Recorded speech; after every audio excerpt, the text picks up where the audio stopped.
अब हम लोग डिस्कस करेंगे electrophilic substitution reaction in pyrrole, जो कि पायरोल की केमिकल प्रॉपर्टी में सबसे इंपॉर्टेंट है।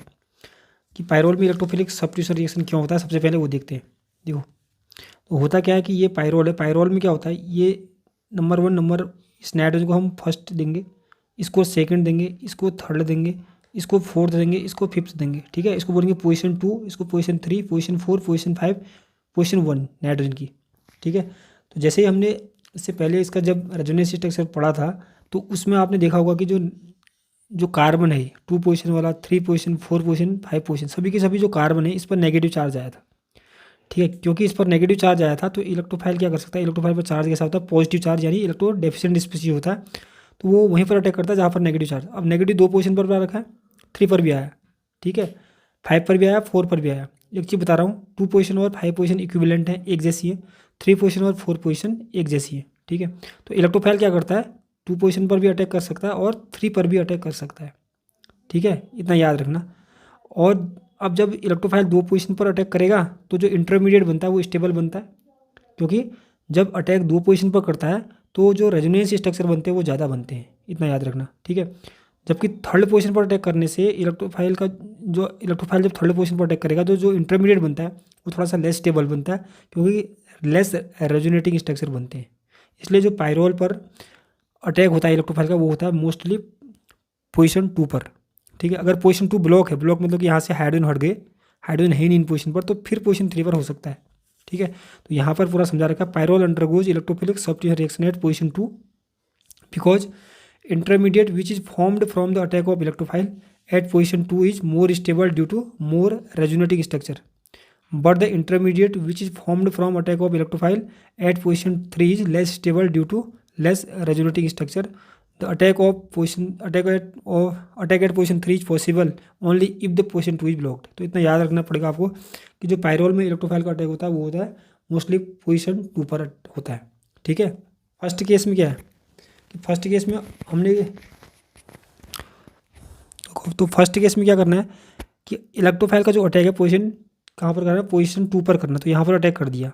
ठीक है, जैसे यहाँ पर अटैक करेंगे तो आपको पता है यहाँ पर तो इलेक्ट्रोफाइल जुड़ जाएगा न्यूट्रल होकर, प्लस चार्ज कहाँ आएगा, इसके बगल में। ठीक है, इस प्लस चार्ज की तरफ ये वाला पाई बॉन्ड डिलोकलाइज होता है, तो यहाँ पर डबल बॉन्ड बन जाएगा और ये न्यूट्रल हो जाएगा, तो यहाँ पर क्या आ जाएगा, प्लस चार्ज आ जाएगा। ठीक है, लास्ट में क्या होगा कि इसके जो लॉन पेयर होंगे, जो लॉन पेयर अब इसको न्यूट्रल करेंगे।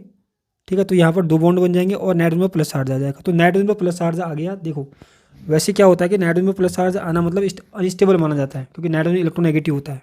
ठीक है, पर यहाँ पर जब नाइट्रोजन में प्लस चार्ज तो आया, पर 3 रेजोनेंट स्ट्रक्चर बनने में आया है, तीसरे पर आया है। ठीक है, मतलब 3 रेजोनेटिंग स्ट्रक्चर बने हैं जब पोजीशन 2 पर अटैक किया। उसके बाद लास्ट स्टेप में क्या होता है, सिंपल, ये हाइड्रोजन अब्स्ट्रैक्ट होगा यहाँ से, ये हाइड्रोजन यहाँ को टूटेगा। ठीक है, H+ निकल जाएगा और ये वाला बॉन्ड यहाँ खिसकेगा, ये वाला बॉन्ड इसके ऊपर शिफ्ट हो जाएगा, तो प्रोडक्ट हमको बन जाएगा। तो इलेक्ट्रोफाइल ने 2 पोजीशन पर अटैक किया है, और जब 2 पोजीशन पर अटैक किया तो इंटरमीडिएट जो बना है, ये वाला इंटरमीडिएट, उसको स्टेबल कह रहे हैं, क्योंकि 3 रेजोनेटिंग स्ट्रक्चर बने हैं इसमें। ठीक है, ऐसे अटैक 3 पर अटैक कराते हैं, 3 पोजीशन पर। अगर यहाँ पर अटैक कराएंगे तो प्लस चार्ज यहाँ पर आएगा। ठीक है, जैसे ही प्लस चार्ज यहाँ पर आएगा तो इसको न्यूट्रल करने के लोन पेयर जाएंगे, डिलोकलाइज करेंगे, तो नाइट्रोजन में प्लस चार्ज आ गया। देखो, यहाँ पर नाइट्रोजन में प्लस चार्ज आया 2 स्ट्रक्चर के बाद, तीसरे स्ट्रक्चर में आया, यहाँ पर नाइट्रोजन में प्लस चार्ज आएगा, दूसरे स्ट्रक्चर में आ गया। ठीक है, तो ये अनस्टेबल है इसके कंपेयर में, क्योंकि इसमें रेजोनेटिंग स्ट्रक्चर 2 बन रहे हैं, इसमें 3 बन रहे हैं। ठीक है, तो इसलिए अटैक कहाँ पर होता है पोजीशन 2 पर होता है। तो ये तो हमको रीजन पता चल गया। अब जो कॉमन एग्जाम्पल्स होते हैं इलेक्ट्रोफिलिक सब्स्टिट्यूशन रिएक्शन के, जैसे नाइट्रेशन, सल्फोनेशन, तो आप उसको इजीली समझ सकते हैं कि दूसरी पोजीशन पर हमको नाइट्रेशन भी कराना पड़ेगा। कोई भी इलेक्ट्रोफिलिक जो सब्स्टिट्यूशन रिएक्शन होगी पायरोल में, वो दूसरी पोजीशन पर करानी पड़ेगी। जैसे हमने ये पायरोल है, इसका हमने करा दिया नाइट्रेशन करा दिया। ठीक है, तो जो यहाँ से NO2 इलेक्ट्रोफाइल बनता है, कौन सी पोजीशन पर अटैक करेगा, 2 पोजीशन पर अटैक करेगा। ठीक है, ऐसे सल्फोनेशन करेंगे, तो सल्फोनेशन में भी जो इलेक्ट्रोफाइल बनेगा SO3H बनता है, वो कौन सी पोजीशन पर जुड़ रहा है, 2 पोजीशन पर जुड़ रहा है। आपको मैंने रीजन एक्सप्लेन कर दिया है। ठीक है, देखो, हेलोजेनेशन में थोड़ा ध्यान रखना पड़ेगा आपने। अगर हम पायरोल का हेलोजेनेशन करते हैं, ठीक है, SO2 Cl2 के साथ या I2 के साथ, तो क्या बनता है, सभी के सभी जो पोजीशन होती है वहाँ पर, यहाँ पर से Cl आ जाता है और यहाँ पर से क्या आ जाता है, I सब जगह जुड़ जाता है।